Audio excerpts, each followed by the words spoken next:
अस्सलाम वालेकुम वरहमतुल्लाहि वबरकातुहू। दोस्तों, मैं इमरान ख़ान एक और वीडियो लेकर आपकी खिदमत में हाज़िर हूँ।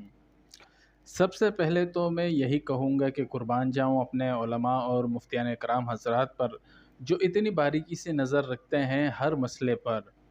एक वीडियो हज़रत मुफ्ती रशीद अहमद साहब का, जिसमें इन्होंने पैगाम दिया है कि हर किसी को इस मौजू पर आवाज़ उठानी चाहिए। फरमाते हैं कि ट्रांसजेंडर एक्ट के नाम से 2018 में कानून पास किया गया, बिल पेश किया गया, वो कानूनी शक्ल इख्तियार कर गया। ये बिल पीपल्स पार्टी की तरफ से पेश किया गया और इस बिल को सपोर्ट हासिल थी पाकिस्तान मुस्लिम लीग नून की और पाकिस्तान तहरीक इंसाफ की। हालांकि ये एक दूसरे के बहुत ऑपोजिट समझी जाती है, लेकिन जब ये मामला आया तो ये तीनों पार्टियां असेंबली में एक थीं और मुफ्ती साहब ने कहा कि मैं सेनेटर मुश्ताक साहब को खिराज तहसीन पेश करता हूँ, खिराज अकीदत पेश करता हूँ। इन्होंने हमेशा ऐसे मौज़ूआत पर आवाज़ उठाई है और कौम को आगाह करते हैं, और वो बताते हैं कि 2022 में भी ये तीनों पार्टियां इसी मामले में एक हैं।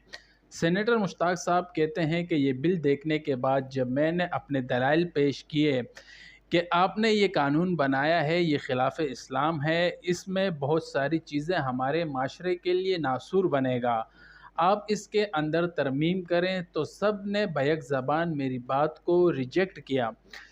मुफ्ती साहब फरमाते हैं कि बहुत सारे लोग ये कहते हैं कि आपको क्या तकलीफ़ है कि अगर ट्रांसजेंडर के लिए कोई कानून बनता है, इसमें मसला क्या है। फिर मुफ्ती साहब इसको वाज़े करते हुए बयान करते हैं, ट्रांसजेंडर की जो डेफिनेशन की गई है इस कानून के अंदर, एक डेफिनेशन तो ये है कि अगर कोई पैदाइशी ट्रांसजेंडर है, इंटरसेक्स है, तो वो ज़ाहिर सी बात है इसके जो राइट्स हैं वो इसको मिले।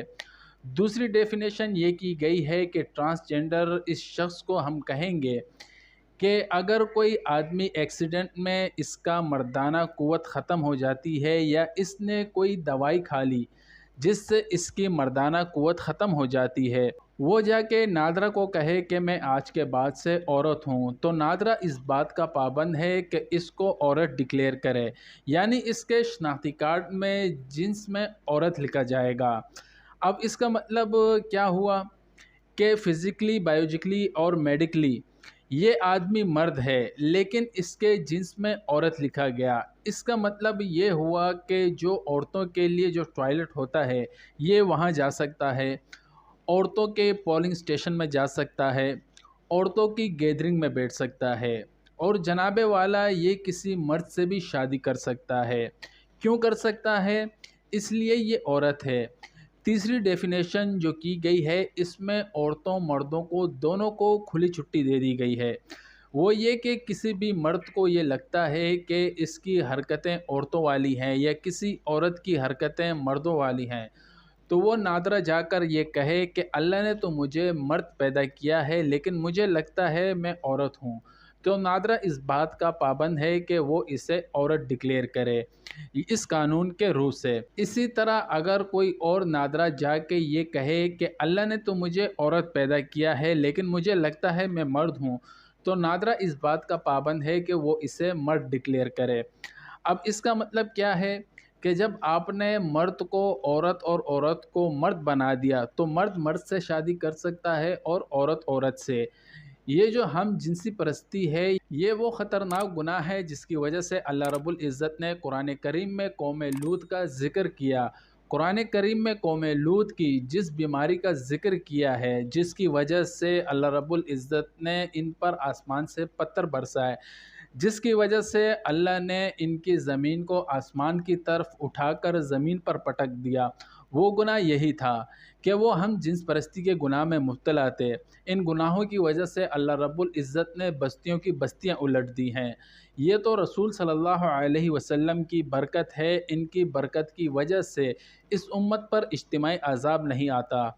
और जब से ये कानून पास हुआ है, 2021 तक 28,000 से ज़्यादा लोग अपनी जिन्स तब्दील करा चुके हैं पाकिस्तान में।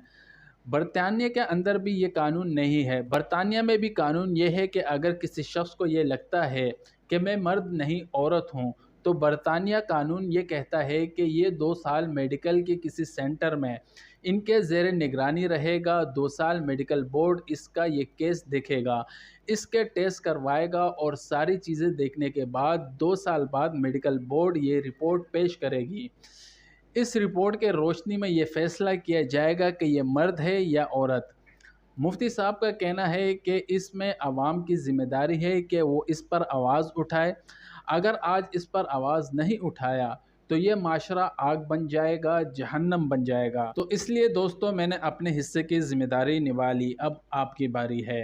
اور اسی کے ساتھ اپنی ویڈیو کا اختتام کرتا ہوں۔ اللہ رب العزت ہمیں سوچنے سمجھنے کی توفیق عطا فرمائے۔ وما علینا الا البلاغ۔